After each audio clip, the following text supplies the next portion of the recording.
My channel AW pharmacy source. तो कैसे हैं आप सब। तो आज की वीडियो में हम देख रहे हैं फार्माकोलॉजी 6 सेम। कौन सा फार्माकोलॉजी 6 सेम, उसमें आज देख रहे हैं हम ड्रग यूज इन डायरिया। ठीक है, तो डायरिया में कौन कौन से ड्रग यूज करते हैं, बट ड्रग डिस्कस करने से पहले हम देखेंगे पहले पैथोफिजियोलॉजी ऑफ डायरिया। ठीक है, तो डायरिया किस वजह से होता है, कौन कौन से कॉज है, तो इस वजह से क्या होता है डायरिया की डिजीज हो जाती है। अगर आप चैनल पे नए हो तो पहले जाकर चैनल को सब्सक्राइब कर दीजिए और जो नोटिफिकेशन बेल है उसको भी ऑन कर दीजिए, ताकि जो भी अपने चैनल के नए अपडेट है आपको जल्दी जल्दी मिल जाए। तो देखेंगे पहले आज पैथोफिजियोलॉजी ऑफ डायरिया, डायरिया कैसा होता है तो उसके बारे में देखने वाले। ठीक है, देन उसका जो अगला वाला जो वीडियो आने वाला है तो उसमें देखेंगे ड्रग यूज इन डायरिया। ठीक है, कौन कौन से ड्रग है जो डायरिया को ट्रीट करने वाले हैं तो उसके बारे में देखने वाले हैं। चलो देखिए डायरिया मतलब क्या होता है। ठीक है, अब देखो डायरिया क्या है, वाटर स्टूल फ्रीक्वेंट। इसमें क्या होता है जो स्टूल है उसके साथ क्या होता है एक्सेस अमाउंट जो एक्सक्रीशन है वाटर का वो हो जाता है। ठीक है, मतलब क्या होता है वाटर उसके साथ बहुत ज्यादा एक्सेस अमाउंट में क्या होता है एक्सक्रीशन हो जाता है। तो अकॉर्डिंग टू WHO, तो WHO जो वर्ल्ड हेल्थ ऑर्गेनाइजेशन है उसके हिसाब से जो डायरिया है उसकी डेफिनेशन क्या है, देखो 3 और मोर टाइम्स लूज और वाटर स्टूल इन 24 आवर। मतलब क्या होता है कि जब 24 आवर में क्या होगा कि 3 और मोर टाइम्स, मतलब क्या होगा वाटर की स्टूल एक्सेस जो वाटर है एक्सेस अमाउंट में क्या हो रहा कि स्टूल के साथ एक्सक्रीशन हो जा रहा, तो उस कंडीशन को क्या बोलेंगे डायरिया बोलेंगे। ठीक है, और इसमें क्या हो रहा है increase the bowel movement. Bowel movement increase होने के कारण क्या होगा वाटर स्टूल क्या हो रहा फ्रीक्वेंट वाटर स्टूल आ रहे हैं। ठीक है, तो देन इसमें क्या होता है increase the bowel movement. Bowel movement अब इंक्रीज हो रही है तो उसके कारण क्या हो रहा है, देखो decrease the electrolytes and water level. मतलब क्या होता है जो भी वाटर जो वाटर एक्सेस अमाउंट में क्या हो रहा वाटर का एक्सक्रीशन हो रहा है। ठीक है, तो उसके साथ जो इलेक्ट्रोलाइट्स है वो भी क्या हो रहे हैं जा रहे हैं। ठीक है, उसके कारण क्या हो रहा है जो इलेक्ट्रोलाइट है उसकी लेवल क्या हो रही कम हो रही और वाटर की भी लेवल क्या हो रही कम हो रही। ठीक है, ध्यान में रखो। और क्या होता है इसमें increase the secretion by the intestinal mucosa. ठीक है, तो जो भी वाटर स्टूल है स्टूल के साथ क्या होता है जो भी इंटेस्टाइनल म्यूकोसा है उसका भी क्या होता है सिक्रेशन बढ़ जाता है। ठीक है, अब देखो जो increase the luminal osmotic level भी उसमें क्या होता है बढ़ जाता है। देन अकॉर्डिंग टू UNICEF इसके हिसाब से क्या है जो 1400 यंग चिल्ड्रन डाई। मतलब क्या होता है कि साल में कितने 1400 यंग चिल्ड्रन डाई हो जाते हैं। ठीक है, मर जाते हैं। Then according to ministry of health of India, ठीक है हमारे जो मिनिस्ट्री है ऑफ इंडिया के टू हेल्थ ऑफ इंडिया उसने क्या बोला, देखो 13 चिल्ड्रन डाई पर आवर। कितने जो भी मतलब क्या होता है कि पर एक घंटे में कितने 13 चिल्ड्रन क्या हो रहा है डाई हो रहे हैं। तो अकॉर्डिंग टू किसने बोला ministry of health of India ने क्या बोला कि 13 चिल्ड्रन क्या हो रहा है डाई हो रहे हैं कितने में पर आवर में, मतलब एक घंटे में कितने 13 चिल्ड्रन डाई हो रहे हैं। तो किसके हिसाब से health of ministry of health of India ने ऐसा बोला है। ठीक है, देन एक्यूट डायरिया। अब एक्यूट डायरिया किसे बोल सकते हैं, ठीक है ना 14 डेज। ठीक है, तो उस बोलेंगे एक्यूट डायरिया उस कंडीशन को बोल सकते हैं। ठीक है, तो ये होगा डायरिया का। अब देखेंगे इटियोलॉजी कौन कौन से कॉज है क्या करेंगे, तो डायरिया को क्या करेंगे इंड्यूस करेंगे। और जो उसके बाद देखेंगे पैथोफिजियोलॉजी डायरिया की एग्जैक्ट जो पैथोफिजियोलॉजी किस वजह से डायरिया होता है तो उसके बारे में देखने वाले। आप देखेंगे कौन कौन से इटियोलॉजी है जो क्या करेंगे डायरिया को कॉज करेंगे। ठीक है, तो कॉज देखेंगे कौन कौन से डायरिया को क्या करेंगे प्रोड्यूस करेंगे। देखो तो उसमें फर्स्ट है अपना स्मॉल बेबी, जो छोटे बच्चे उनको भी डायरिया की प्रॉब्लम बहुत बार आती है। ठीक है, तो किस वजह से आती है, देखो पहला है अपना मेडिसिन। जो भी बच्चे छोटे बच्चों को अगर हमने मेडिसिन दी तो उस कारण भी कभी कभी आ जाती है किसको डायरिया उसको हो जाता है। देन देखो स्टार्टिंग सॉलिड फूड। अब जो छोटे बच्चे रहते हैं जब उनको क्या करते हैं हम, जब उनको स्टार्ट करते हैं क्या करते हैं जो फूड देने को जब स्टार्ट करेंगे तब उस टाइम में क्या होता डायरेक्ट कंडीशन उसमें आ जाते हैं। ठीक है, देन ट्रैवलिंग करते टाइम भी बच्चों को जो भी क्या बोलेंगे डायरेक्ट कंडीशन आ सकते हैं। मतलब ट्रैवलिंग मतलब क्या होता है जब क्या होता है जब छोटा बच्चा क्या करेंगे हम जब गाँव को जाएंगे किसी अलग एरिया में जाएंगे, ठीक है अलग गाँव में जाएंगे तो उस टाइम क्या होता है उनका जो उस टाइम उधर क्या होता है जो इन्वायरमेंट रहता है। ठीक है, उनको इन्वायरमेंट वहाँ का इन्वायरमेंट कभी कभी क्या होता है सूट नहीं होता। ठीक है, अगर किस जगह भी हम कहेंगे अलग जगह पे अगर जा रहे हैं तो उस टाइम क्या होता है उसका जो इन्वायरमेंट रहता है वहाँ का जो इन्वायरमेंट है अगर खाने पीने में जो भी क्या होता है उसमें क्या होगी बदलाव आ गया तो उस टाइम में क्या होता है डायरेक्ट कंडीशन छोटे बच्चे में आ सकती है। देन अब टीथिंग मतलब क्या होता है जब क्या होता है जो छोटे बच्चे रहते हैं अगर उनको दांत आने लगे, ठीक है अपने तीत आते हैं तब उस टाइम में उनको क्या डायरेक्ट की जो प्रॉब्लम आ सकती है। ठीक है, तो दूसरा जो अपना है पॉजिटिव एजेंट। ठीक है, अब देखो पॉजिटिव एजेंट में क्या क्या है, पहला है अपना वायरल एजेंट। ठीक है, तो वायरल का इन्फेक्शन होने के कारण क्या होता है, तो डायरेक्ट कंडीशन आ सकती है। देन देखो जो रोटावायरस मोस्ट इंपॉर्टेंट है रोटावायरस, तो इसकी वजह से ही क्या होता है, डायरेक्ट कंडीशन आ सकती है। ठीक है, कौन सा वायरस, ध्यान में रखो रोटावायरस डबल स्टैंड रहता है। ठीक है, तो इसकी वजह से क्या होता है, जो डायरेक्ट कंडीशन आ सकती है। देन अपना जो है एडिनो वायरस, तो एडिनो वायरस इसकी वजह से भी क्या होता है, जो डायरेक्ट कंडीशन आ सकती है। देन अपना है ह्यूमन कैलेसी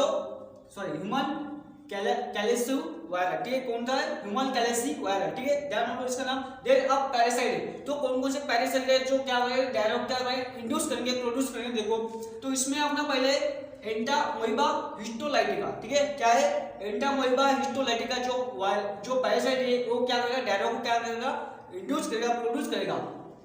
देन अगला है अपना देखो क्रिप्टोस्पोरिडियम एंड साइक्लोस्पोर, जो भी है ये क्या है, जो स्पोरिडियम है। ठीक है, कौन कौन से क्रिप्टोस्पोरिडियम और साइक्लोस्पोर ये क्या करेंगे, जो डायरेक्ट क्या करेंगे, इंड्यूस करेंगे। अब जो अगला है देखो, अगला जो पॉजिटिव एजेंट है कौन सा, बैक्टीरियल एजेंट। ठीक है, अब बैक्टीरिया वजह से भी क्या होता है, डायरेक्ट कंडीशन आ जाती है। तो इसमें क्या आता है, पहला है ई कोलाई है जो बैक्टीरिया है, इसकी वजह से क्या होता है, डायरिया हो जाता है। देन दूसरा है कैम्फो, क्या है कैम्फाइलो बैक्टीरिया। ठीक है, कैम्फाइलो बैक्टीरिया कौन सा है, कैम्फाइलो बैक्टीरिया। ध्यान दो ये क्या है, बैक्टीरिया इधर लिख लो, बैक लिखा मैं इसे, कैम्फाइलो बैक्टीरिया जो उसके कारण भी डायरिया की कंडीशन आ सकती है। देन अगला है अपना क्लोस्ट्रिडियम, जो भी है क्लोस्ट्रिडियम की जो स्पीसीज है उसके कारण भी डायरेक्ट कंडीशन आ सकती है। देन अपना शिंगेला स्पीसीज, ये भी इंपॉर्टेंट है, कौन सा, सिंगुलर प्रेसिंग, जो बैक्टीरिया में सिंगुलर प्रेसिंग और वायरस में देखो जो पॉजिटिव एजेंट है इसमें रोटावायरस, ध्यान रखो बॉडी में क्या होता है, जो डायरेक्ट कंडीशन आ सकती है। देन आप देखो जो दूसरा है विब्रो कोलेरा, इसकी वजह से भी आ सकता है। देन साल्मोनेला, तो ये बैक्टीरिया की वजह से डायरेक्ट कंडीशन आ सकती है। तो ये हो गया अपने इटियोलॉजी, जो पॉजिटिव एजेंट है इसके बारे में आपको अच्छे तरह से बता दिया है। ठीक है, तो इसके बाद देखेंगे आप टाइप, तो डायरेक्ट कौन कौन से टाइप है, ब्लडी डायरिया है। ठीक है, देन वाटरी डायरिया है, तो उसके बारे में देखने वाला जो डायरेक्ट टाइप है। ठीक है, आप देखेंगे जो टाइप है, तो डायरेक्ट कौन कौन से टाइप है, देखो कौन कौन से टाइप से डायरिया होता है। देखो ब्लडी डायरिया है, वाटरी डायरिया, कौन कौन सा है, ब्लडी डायरिया और वाटरी डायरिया। मतलब अब इस नाम में क्या है, उसका राज छुपा है। ठीक है, देखो आप ब्लडी डायरिया मतलब क्या होता है, ब्लडी डायरिया मतलब क्या होता है, जो भी स्टूल है अगर एक्सेस अमाउंट में वो क्या हो रहा है, उसके साथ जो ब्लड है वो भी क्या हो रहा है, एक्सक्रीशन, उसका ब्लड का भी क्या हो रहा है, एक्सक्रीशन हो जा रहा है। तो उस टाइम उस कंडीशन को बोलेंगे, क्या बोलेंगे, ब्लडी डायरिया। देन अब वाटर डायरिया मतलब क्या होता है, जो भी स्टूल है अगर उसका एक्सक्रीशन हो रहा है तो उस टाइम की वाटर का एक्सेस अमाउंट में क्या हो रहा है, एक्सक्रीशन हो जा रहा है, तो उस कंडीशन को लेंगे वाटरी डायरिया। तो अब जो ब्लडी डायरिया है और वाटरी डायरिया है, तो ये कैसे कॉज होता है, तो इसके बारे में बताना होगा। ठीक है, इसकी पैथोपैथोलॉजी क्या है, तो उसके बारे में आप देखेंगे। ठीक है, चलो तो अब देखो अब जो ब्लडी पहले देखेंगे ब्लडी डायरिया कैसा होता है। ठीक है, अब ब्लडी डायरिया में देखो जो entry of bacteria in intestine with the food. ठीक है, अब जब हम फूड लेंगे, ठीक है, हम क्या लेंगे, जब अनहाइजीनिक जब फूड हमारा होगा, तो अगर उस टाइम क्या होगा, जो बैक्टीरिया और जो वायरस है उस टाइम हमारे क्या आ रहा है, फूड के द्वारा इंटेस्टाइन में जा रहा है। ठीक है, अब जो कौन कौन से वायरस जस्ट लेगा हमने इसके पहले जो इटियोलॉजी में कौन कौन से वायरस पड़ेंगे, बैक्टीरिया पड़ेंगे, पैरासाइट है, तो वो क्या करके अंदर जाएंगे। तो फॉर एग्जांपल हमने क्या लिया है, इसमें देखो शिंगेला लिया और ई कोलाई बैक्टीरिया लिया। ठीक है, रोटावायरस है, तो वो जब हमारे इंटेस्टाइन में जाएंगे फूड के द्वारा, तो उस टाइम में क्या होता है, जो देखो वो क्या करते हैं इंटेस्टाइन में जाके, जो भी उनके पास जो क्या रहता है एंडोटॉक्सिन। ठीक है, जो भी टॉक्सिक मटेरियल है उनका वो क्या करते हैं, रिलीज करते हैं। क्या करते हैं, रिलीज करते हैं। अगर उन्होंने अपना जो टॉक्सिक मटेरियल अगर वो क्या होता है रिलीज कर दिया, जो एंडोटॉक्सिन अगर वो क्या होता है रिलीज हो गए, तो क्या होता है, bind to the mucosal membrane. क्या होता है, जो भी इंटेस्टाइन में जो म्यूकोसल मेम्ब्रेन उसको क्या होता है, जाके बाइंड करता है। ठीक है, अगर उस म्यूकोसल मेम्ब्रेन है, अगर उस म्यूकोसल मेम्ब्रेन है अगर उसको जाके बाइंड कर दिया, तो उस कंडीशन में क्या बोला था हमने, जो उसके साथ क्या हो रहा है, जो म्यूकस का भी सिक्रेशन हो जाता है। तो इसके कारण भी क्या होता है, जो ये बैक्टीरिया होते हैं, जो वायरस है वो क्या करते हैं, जो म्यूकोसल मेम्ब्रेन है जो इंटेस्टाइन है उसको जाके बाइंड करेगा। देन आप वहां पे जाके क्या कर रहा है, जो inhibit to protein synthesis in cell. ठीक है, अब जो सेल है, जो इंटेस्टाइन की जो भी सेल है उसको क्या करेगा, जो भी इनहिबिट टू प्रोटीन सिंथेसिस। ठीक है, जो भी सेल में क्या होता है, सेल को क्या चाहिए, न्यूट्रिशन चाहिए, तो ये क्या करेगा, जो प्रोटीन सिंथेसिस है तो उसको क्या करेगा, इनहिबिट करेगा। ठीक है, अब जो प्रोटीन सिंथेसिस है अगर वो क्या होगी, इनहिबिट होगी, तो वो क्या होगी, इनहिबिट हो गई तो उस टाइम क्या होता है, जो सेल है वो अपनी डेथ होने लगती है। क्या उसके कारण क्या होगा, जो सेल को क्या बोले न्यूट्रिशन है वो मिलेगा नहीं प्रॉपर, अगर प्रोटीन सिंथेसिस नहीं होगा तो, ठीक है। तो अब जो सेल है अपनी क्या होगी, डेथ होने लगी। क्या होगी, डेथ, क्या होगी, डेथ होने लगी। Death it's become permeable. जो भी सेल है अब डेथ होने के कारण क्या होगा, वो कैसे उसके परमिशन जो भी पावर है सेल की, उसके कारण क्या होगा, जो भी अगर कौन सा भी एंडोटॉक्सिन है बैक्टीरिया है वो क्या होगा, आसानी से अपने सेल को क्रॉस कर पाएगा, ठीक है। वो कैसे बनेंगे, परमेबल बनेगी, कौन, अपनी cell. Then so the endotoxin and bacteria can easily cross to cell and reach into the blood. मतलब क्या होता है कि जो एंडोटॉक्सिन है, जो बैक्टीरिया है, वो क्या करेंगे, जो भी सेल है उसको आसानी से क्या करेंगे, क्रॉस करके, ठीक है। अब क्या होगा, जो बैक्टीरिया है, जो एंडोटॉक्सिन है, वो क्या हो गया, अपने सेल में आ गए, ठीक है। अब सेल को क्रॉस किया तो सेल में क्रॉस करने के बाद वो कहां पे गए, जो भी ब्लड वेसल है, ठीक है। अब देखो इसकी डायग्राम देखो कैसे रहती है, देखो समझो ये अपना क्या हो गया, इंटेस्टाइन है, इधर क्या है, सेल प्रेजेंट है, ठीक है। समझो अपना इंटेस्टाइन है, ठीक है। ये इंटेस्टाइन का लुमेन पार्ट है, ठीक है। क्या होगा, इंटेस्टाइन का लुमेन पार्ट है। अगर इंटेस्टाइन में क्या होगा, समझो बैक्टीरिया आ गया, ठीक है। इसने क्या किया, रिलीज किया एंडोटॉक्सिन है। अब ये क्या करे, ये स्टिक हो गया इधर बैक्टीरिया, क्या करे, एंडोटॉक्सिन क्या हो रहा है, रिलीज हो रहे हैं, ठीक है। अगर एंडोटॉक्सिन रिलीज हो रहा है, क्या हो रहा है, जो भी सेल है उसको क्या करना, परमिशन करे, तो एंडोटॉक्सिन क्या होगा, और इधर क्या रहेगी, ब्लड वेसल, क्या है, ब्लड वेसल। तो ये हो गया अपने ब्लड वेसल। तो इस ब्लड वेसल में क्या होगा, जो भी एंडोटॉक्सिन है वो क्या होगा, सेल परमिशन होने के कारण एंडोटॉक्सिन क्या होगा, इजीली सेल को क्रॉस करेगा और अपने जो कहां पे आएगा, जो भी ब्लड वेसल है इसमें आएगा, ठीक है। अगर इस ब्लड वेसल में आया तो क्या करेगा, जो भी एंडोथेलियल सेल है, जो ब्लड की वॉल है, एंडोथेलियल वॉल है, ठीक है, तो उसको क्या करेगा, डैमेज करेगा। क्या करेगा, damage to the endothelial wall, जो भी सेल है उसको डैमेज करेगा। अब जो भी ब्लड वेसल की जो वॉल अभी डैमेज होगी तो उसके कारण क्या होगा, उसमें से क्या होता है, जो blood enter into the lumen, उसके कारण क्या होता, अब ये क्या होगी, ये जो लेयर है, जो इसकी लेयर है, जो ब्लड वेसल की, वो क्या डैमेज होगी, तो उसके कारण जो भी एंडोटॉक्सिन है वो क्या होगा, वापस से ब्लड को क्या करेंगे, इसमें आएंगे। मतलब क्या होगा, जो ब्लड है वो क्या होगा, जो सेल है, अगर जो वॉल है अगर डैमेज होगी तो उसके कारण क्या होगा, जो ब्लड है इजीली परमेबल होगा किसमें, जो अपना लुमेन है इसमें। तो उसके कारण क्या होगा, जो लार्ज इंटेस्टाइन के क्या होता, जो भी लार्ज इंटेस्टाइन है तो उसके कारण क्या होता, जो भी अब जो फूड है वो भी क्या होंगे, जो उसके साथ क्या आएगा, जो भी अपना जो वेस्ट मटेरियल है तो उसके साथ क्या आएगा, जो अपना ब्लड है वो क्या होगा, आ रहा है, ठीक है। क्योंकि क्या हो रहा है, जो भी एंडोथेलियल सेल है, एंडोथेलियल वॉल है, ठीक है, वो क्या हो रहा है, डैमेज हो रही है, तो उसके कारण जो ब्लड है आसानी से क्या करेगा, क्रॉस करेगा और अपने लुमेन आएगा। लुमेन में इसके जो लार्ज इंटेस्टाइन के लुमेन में आएगा और उसके साथ जो वेस्ट मटेरियल है उसके साथ क्या होगा, बाहर निकलेगा, ठीक है। तो ये हो गया अपना ब्लडी डायरिया का जो भी पैथोफिजियोलॉजी है, सिंपल से मैंने आपको बता दिया है, ठीक है। अब इसका अगला है कौन सी, वाटरी डायरिया, तो उसके बारे में देखने वाले, ठीक है। आप देखेंगे जो भी वाटरी डायरिया है, ठीक है, वाटरी डायरिया क्या होता है इसके बारे में देखने वाले हैं। तो जो भी ब्लडी डायरिया हो रहा था तो उसमें क्या हो रहा था, जो भी बैक्टीरिया है, जो एंडोटॉक्सिन से, ठीक है, वो क्या होता है, अपने जो ब्लड वेसल है इसमें जा रहे हैं, ठीक है। तो इसके जो ब्लडी डायरिया है तो इसमें क्या हो रहा था, जो भी एंडोटॉक्सिन से जो बैक्टीरिया है वो क्या हो रहे थे, जो भी सेल को क्रॉस करके कहां पे जा रहे थे, जो भी अपने ब्लड है उसमें जा रहे थे। तो जो भी जब जा रहे थे को क्या होता है, उसके कारण जब जाता है, जब एंडोटॉक्सिन जो अपने ब्लड में जाएगा तो उस कारण क्या होगा, जो ब्लड सर्कुलेट होगा, जब ब्लड क्या होगा, जब अदर ऑर्गन, जो भी अनदर ऑर्गन है अगर उसको ब्लड सर्कुलेट हो रहा है तो वो भी क्या करेगा, जो एंडोटॉक्सिन है उसमें क्या है, प्रेजेंट है, तो उसके कारण क्या होगा, जो भी अनदर जो ऑर्गन है वो क्या होगा, डैमेज होने लगेगा। क्या होगा, डैमेज होने लगेगा। क्यों, क्योंकि उसमें क्या है, एंडोटॉक्सिन प्रेजेंट है, बैक्टीरिया के जो भी है प्रेजेंट है, ठीक है, तो वो भी क्या करेगा, जो अदर ऑर्गन है उसको डैमेज करेंगे। देन और भी क्या होता है, उसके कारण जो भी इलेक्ट्रोलाइट है तो उसकी इम्बैलेंस हो जाती है। क्यों होती है, क्योंकि क्या हो रहा है, जो भी सेल क्या होगी, परमिशन होगा, सेल डैमेज होगी, तो सेल अगर डैमेज होगी, क्योंकि अपने सेल में क्या रहते हैं, बहुत सारे क्या रहते हैं, ट्रांसपोर्टर प्लेन रहते हैं, जो प्रोटॉन पंप है, ठीक है। तो जो ट्रांसपोर्टर हो रहे, जो सेल अगर सेल डैमेज होगी तो सेल के साथ क्या होता है, जो भी ट्रांसपोर्टर उधर प्रेजेंट है, जो सेल में प्रेजेंट है वो भी क्या होगा, डैमेज होने लगेगी। अगर जो ट्रांसपोर्टर है, जो भी को ट्रांसपोर्टर है, अगर वो डैमेज होने लगेंगे तो उसी कारण जो भी इलेक्ट्रोलाइट इम्बैलेंस होगा, क्या होगा, इलेक्ट्रोलाइट का इम्बैलेंस हो जाएगा। तो इलेक्ट्रोलाइट का इम्बैलेंस इसमें होता है, ध्यान रखो। तो ऐसा भी क्या होता है, इलेक्ट्रोलाइट का जो भी इम्बैलेंस होता है।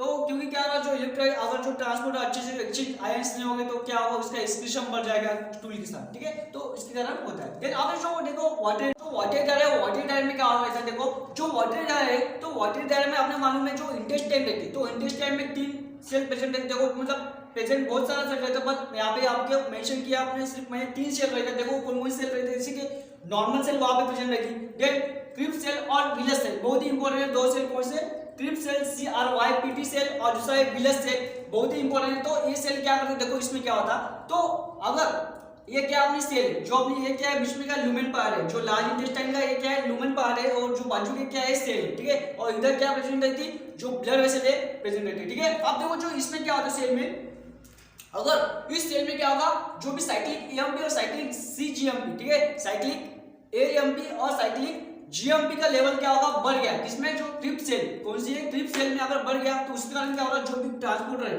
कौन सा, जो भी क्लोराइड और HCO3 जो कार्बोनेट आयन के लिए प्रेजेंट है, ठीक है, तो उसके कारण क्या होगा, जो भी अगर ये लेवल बढ़ गया साइक्लिक AMP साइक्लिक GMP का, तो ये क्या होगा, ट्रांसपोर्टर एक्टिव हो जाता, तो एक्टिव होने के कारण क्या होगा, जो भी साइक्लिक जो भी क्लोराइड है, जो HCO3 आयन है, वो क्या होगा, जो अपने लुमेन में आ गए, ध्यान रखो।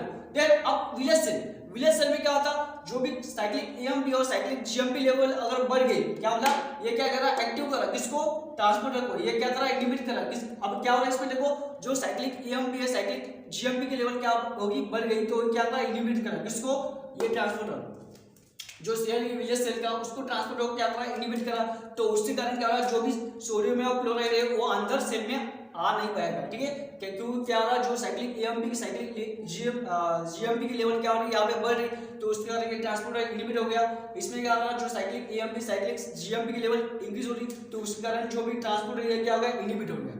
समझ आया 2 सेल का जो मैकेनिज्म है कैसा है, और मैं बताऊंगा क्या होगा इसमें, जो साइक्लिक AMP साइक्लिक GMP, ये देखो ये ध्यान में रखो क्या है, साइक्लिक AMP और साइक्लिक GMP की लेवल पे पूरा क्या है, ये मैकेनिज्म डिपेंडेंट, अगर इस जो AMP और GMP की लेवल अगर बढ़ गई तो ये एक्टिव इनहिबिट क्या हो रहे, तो देखो ट्रिप सेल में क्या हो रहा है, एक्टिव हो रहा है, और जो विलस सेल में क्या हो रहा है, इनहिबिट हो रहा है, इसके कारण देखो जो आयन है वो अपने क्या हो गए, पूरे ल्यूमेन में आ गए, ध्यान रखो। देन अब देखो तो उसके कारण क्या हो रहा है, एक मिनट, तो ध्यान में रखो क्या हो रहा है, इसमें जो लेवल क्या हो रहा है, इंक्रीज हो रहा है, उसके कारण क्या हो रहा है, एक्टिव इनहिबिट हो रहा है, तो ये ध्यान में रखो आप क्या क्या एक्टिव हो रहा है, क्या क्या इनहिबिट हो रहा है। तो अब जो ल्यूमेन में आ गए तो उसके कारण क्या हो रहा है, जो भी आप स्टूल के साथ वेस्ट मटेरियल से क्या होगा, वो क्या होगा, उसका भी एक्सक्रीशन हो जाएगा, तो उसकी वजह से क्या हो रहा है, इलेक्ट्रोलाइट इम्बैलेंस हो जाएगा। ध्यान में रखो क्या हो रहा था, इलेक्ट्रोलाइट इम्बैलेंस हो गया, तो वाटर के साथ वो भी क्या हो रहे, जा रहे, ठीक है। तो सोडियम, अगर सोडियम बाहर जा रहा है तो उसके साथ वाटर भी जाएगा, अपने को मालूम है क्या, जब सोडियम बाहर जाता है, सोडियम जिधर भी जाता है अपने सेल में, तो उसके साथ क्या होता है, वाटर भी उसके साथ पीछे पीछे जाता है, ठीक है। तो ये हो गया अपना वाटर इम्बैलेंस, इसमें क्या होता है, इलेक्ट्रोलाइट का इम्बैलेंस होता है किसमें, जो वाटर डायर है इसमें। अब देखो जो और भी एक होता है इसमें, अब जो सेल है, अब नॉर्मल सेल में कुछ नहीं होता, ठीक है, तो नॉर्मल सेल है अपने काम कर सकती है, ठीक है। अब दूसरी सेल मतलब और भी क्या होता, जो अपनी सेल रहती, मैंने यहाँ पे मेंशन नहीं किया, देखो अब मैं बता रहा हूँ, अब जो सेल रहती, अगर अपना जो बैक्टीरिया है, कौन सा बैक्टीरिया, अगर जो अपना लार्ज इंटेस्टाइन में बैक्टीरिया है कौन सा, जो भी विब्रो कोलेरा बैक्टीरिया, ठीक है, विब्रो कोलेरा बैक्टीरिया मैंने आपको बताया, ठीक है, कौन कौन से पॉजिटिव, ठीक है, कोलेरा बैक्टीरिया, अगर ये बैक्टीरिया क्या होगा, अपने इंटेस्टाइन में आ गया, लार्ज इंटेस्टाइन में आ गया, तो उसके कारण क्या होता है, देखो तो यहाँ पे जो सेल पे रहते क्या रहते हैं, जो ट्रांसपोर्टर है, तो किस लिए, जो पोटेशियम आयन के लिए, ठीक है। तो अपने सेल में क्या होता है, जो भी पोटेशियम की लेवल ऑलरेडी क्या होती, प्रेजेंट रहती है, बहुत ज्यादा प्रेजेंट रहती है, और कॉन्सेंट्रेशन प्रेजेंट रहता है किसमें, अपने पोटेशियम जो अपनी सेल है इसमें, ठीक है। तो ये बैक्टीरिया क्या करेगा, तो जो अपने ट्रांसपोर्टर रहते हैं, जो भी पोटेशियम के लिए क्या होते हैं, रिस्पॉन्सिबिलिटी एक्सचेंज के लिए, तो ये क्या करते हैं, जो ट्रांसपोर्टर प्रेजेंट है उसको क्या करेगा, एक्टिव करेगा, तो ये ट्रांसपोर्टर अपना जो पोटेशियम ऑलरेडी क्या होगा अपने सेल में बहुत ज्यादा है, तो उसके कारण क्या होगा, जो पोटेशियम क्या होगा, बाहर जाएगा, ये भी क्या हो गया, अपना जो लूमेन है उसमें जो लार्ज इंटेस्टाइन की लूमेन है उसमें क्या होगा, आ जाएगा, तो उसके कारण क्या होगा, जो भी पोटेशियम है ये क्या हो गया, ये भी एक्सक्रीशन हो जाएगा, इसका भी क्या होगा, एक्सक्रीशन हो जाएगा विद स्टूल, ठीक है। तो आप जो भी इलेक्ट्रोलाइट है इसमें इधर क्या हो रहा है, इंक्रीज जो लेवल है, तो इंक्रीज होने के कारण क्या हो रहा है, इनहिबिट होने, अब इसमें क्या हो रहा है, क्रिप्ट सेल में एक्टिव होने के कारण क्या हो रहा है, जो ल्यूमेन में क्या हो रहा है, जो आयन आ रहे, और जो इधर क्या हो रहा है, विलस सेल में इनहिबिट जो ट्रांसफर है, इनहिबिट होने के कारण क्या हो रहा है, जो सोडियम है क्लोराइड अंदर सेल में नहीं आ रहा, तो उसके कारण जो वो कहाँ प्रेजेंट रहेगा, अपने लूमेन ही प्रेजेंट रहेगा, तो उसके कारण भी अब पोटेशियम है, सोडियम है, क्लोराइड है, ठीक है, ये आपने ट्यूब में प्रेजेंट है, तो उसके कारण जो भी वेस्ट मटेरियल कारण क्या रहा, जो भी हो बाहर निकल रहा, ठीक है। तो इसके कारण क्या होता है, इलेक्ट्रोलाइट का इम्बैलेंस हो जाता है। तो एक ध्यान रखो, जो सोडियम है, सोडियम के साथ जितना सोडियम जाएगा अपने सेल में उधर वाटर आएगा ही आएगा, ठीक है। तो ये हो गया अपना मैकेनिज्म वाटरी डायरिया, ठीक है। आप देखो कौन कौन से सिम्टम्स है, तो ये हो गया अपना ब्लडी डायरिया और वाटरी डायरिया। तो उसके बाद में देखेंगे आप सिम्टम्स, कौन कौन से सिम्टम्स आ जाएंगे डायरिया के, वो देखने वाले हैं, ठीक है। चलो आप देखो जो कौन कौन से सिम्टम्स है डायरिया में, कौन कौन से सिम्टम आ सकते हैं। देखो एब्डोमिनल पेन, क्या है एब्डोमिनल पेन, देन उसके बाद क्या है एब्डोमिनल क्रैम्प्स भी आ सकते हैं, देन ब्लीडिंग विद स्टूल, उसमें देखा हमने ब्लडी स्टूल। तो मोस्टली जो ब्लडी स्टूल होता है किस वजह से, जो वायरल इंफेक्शन, अगर बैक्टीरिया का इंफेक्शन हो गया तो उस कारण जो बैक्टीरिया क्या हो रहा अटैक हो गया, ठीक है, तो उस कारण भी आ सकता है मोस्टली, किसमें जो बैक्टीरिया का इंफेक्शन हो गया, ठीक है, पैरासाइट का इंफेक्शन, तो उस कारण आ सकता है। तो सेकंड है अपना डिहाइड्रेशन, ठीक है, डिहाइड्रेशन भी इसमें आ सकता है, then nausea, vomiting, then weight loss और फीवर और चिल्स, तो इसके कारण डायरिया का ये क्या होगा सिम्टम्स, तो ऐसे सिम्टम आ सकते हैं। देन अब देखो अप्रोचेस, ठीक है, किस प्रकार जो डायरिया को हम ट्रीट कर सकते हैं। देखो तो इसमें हम करेक्ट फ्लूइड, जो भी ORS है वो लेके हम क्या करते हैं, जो डायरिया को क्या करते हैं, अगर डायरिया नॉर्मल है, ठीक है, तो ज्यादा उसमें कोई सीवियर कंडीशन नहीं है, तो उस टाइम हम करेक्ट फ्लूइड लेके क्या होगा, जो ORS वगैरह लेके डायरिया को क्या करते हैं, ट्रीट कर पाते हैं। देन क्योंकि क्या होगा जो फ्लूइड का इसमें कि डायरिया में क्या होता है, जो इलेक्ट्रोलाइट इम्बैलेंस हो रही है, तो उस कारण जो फ्लूइड में क्या हो रहा है इलेक्ट्रोलाइट प्रेजेंट हो रही है, तो वो क्या होगा, जो फ्लूइड क्या करेंगे, जो फुलफिल करेंगे, जो इलेक्ट्रोलाइट की कमी हो गई थी तो उसको, ठीक है। देन आप देखो करेक्ट न्यूट्रिशन, ठीक है, जो करेक्ट न्यूट्रिशन लेके क्या करेंगे, हम डायरिया को ट्रीट करेंगे, ठीक है। एक नॉर्मली हम किस में लेते, जो भी आप ज्यादा नॉर्मल जो डायरिया है तो उसमें हम जो करेक्ट फ्लूइड और करेक्ट न्यूट्रिशन लेके उसको ट्रीट कर पाते हैं। पर अगर ये जो फ्लूइड है न्यूट्रिशन अगर काम नहीं आया तो हम जो ट्रीट नहीं कर पाए, तो अपने को मालूम है अपना जो है कौन सा है ड्रग थेरेपी, तो ड्रग थेरेपी देके क्या करेंगे, जो डायरिया है उसको क्या करेंगे, ट्रीट कर पाएंगे, ठीक है। तो ये हो गया अपना डायरिया का जो ट्रीटमेंट है, कैसी पैथोफिजियोलॉजी है, कौन कौन से इटियोलॉजी फैक्टर है, तो मैंने आपको पूरा डिस्कस कर लिया है, ठीक है। आपको अगर वीडियो अच्छा लगे तो वीडियो को लाइक कीजिए और चैनल को भी सब्सक्राइब कर दिए और नोटिफिकेशन बेल है उसको भी ऑन कर दिए, ठीक है। मिलेंगे अगले लेक्चर में, इसका जो ट्रीटमेंट है उसके बारे में जो अगला वाला वीडियो है उसमें देखने वाले, ठीक है। चलो थैंक यू सो मच।